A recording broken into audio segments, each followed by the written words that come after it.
Hi hello வணக்கம் மக்களே. ஒரு வழியாக எங்கள் வீட்டில் இருந்த ஆலமரத்துக்கு ஒரு இடம் கண்டுபிடிச்சி அதை நாங்கள் நட்டு வச்சுருக்கோம். இது நடும்போது கொஞ்சம் பயமாக தாங்க இருந்தது. யாராச்சும் எதாவது சொல்லுவாங்களோ, இங்கே வைக்கக்கூடாது, இங்கே எதுவும் வைக்காதீங்கன்னு சொல்லிடுவாங்களோன்னு இருந்தது. ஏன்னா நாங்கள் வச்சது ஒரு பைபாஸ் சாலை ஓரத்தில். பார்ப்போம் எப்படி இந்த மரம் நல்லா வளர்ந்து வருதா என்னன்னு. நான் என் வீட்டுக்காரர்கிட்ட சொன்னேன், இந்த மரத்தை எங்கேயாச்சும் வச்சிடலாம் அப்படின்னு. சரி தூக்கிட்டு வான்னு சொன்னார். நானும் வண்டியில் வச்சு தூக்கிட்டு வந்தேன். அவர் இங்கே இருந்த ஒரு 4 பேர்கிட்ட கேட்டு வச்சுருக்காரு. நாங்கள் கேட்ட 4 பேர் ஒத்துக்கிட்டாங்க.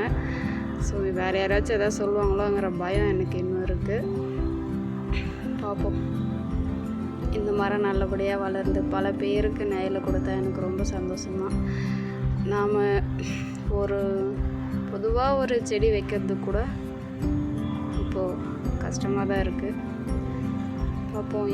நானும் வீடியோ போட்டேன், யாரும் கேட்கல. ஏன்னா நம்ம சேனல் அவ்வளோ ரீச் கிடையாது, அவ்வளோ சப்ஸ்கிரைபரும் கிடையாது. ஸோ நமக்கு பெருசாக எதுவும் ஆதரவு கிடைக்கல.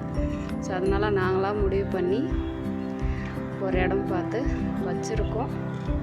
இதுக்கு எதுவும் எதிர்ப்பு வராதுன்னு நம்புகிறேன். வராமல் நல்லபடியாக வளர்ந்தால் நல்லாயிருக்கும். இதுதான் என்னோடய ஆசை.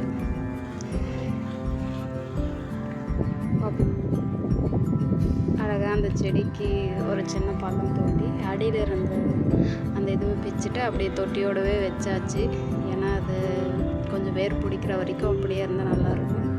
என் வீட்டுக்காரர் அதை வச்சு தண்ணி ஊற்றுறாரு. எனக்கும் என் வீட்டுக்காரருக்கும் ரொம்ப பிடிக்குங்க இந்த செடி வைக்கிறது, செடி வச்சு அது காய்க்கிறது, பூக்கிறது, அது மாதிரி எல்லாத்தையும் நல்லா பார்க்குறப்ப அவ்வளோ சந்தோஷமாக இருக்கும் மனசுக்கு. ஸோ அப்படி தான் இன்றைக்கும் இருந்துச்சு. எங்கள் வீட்டில் நாங்கள் நிறைய செடி வாங்கிட்டு போயிட்டு வச்சுருக்கோம்.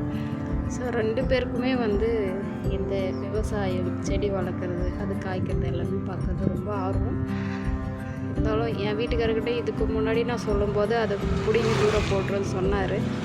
ஸோ நான் மனசு கேட்காம அப்படியே இருக்கட்டும், பரவாயில்ல இருக்கட்டும்னு வச்சுருந்தேன். கடைசியாக மறுபடியும் அவரே எடுத்துகிட்டு ஒரு இடத்துல நட்டு வச்சுட்டாரு. சந்தோஷம்தான். இது நிலைக்கணும்னு ஆசைப்பட்றேன்.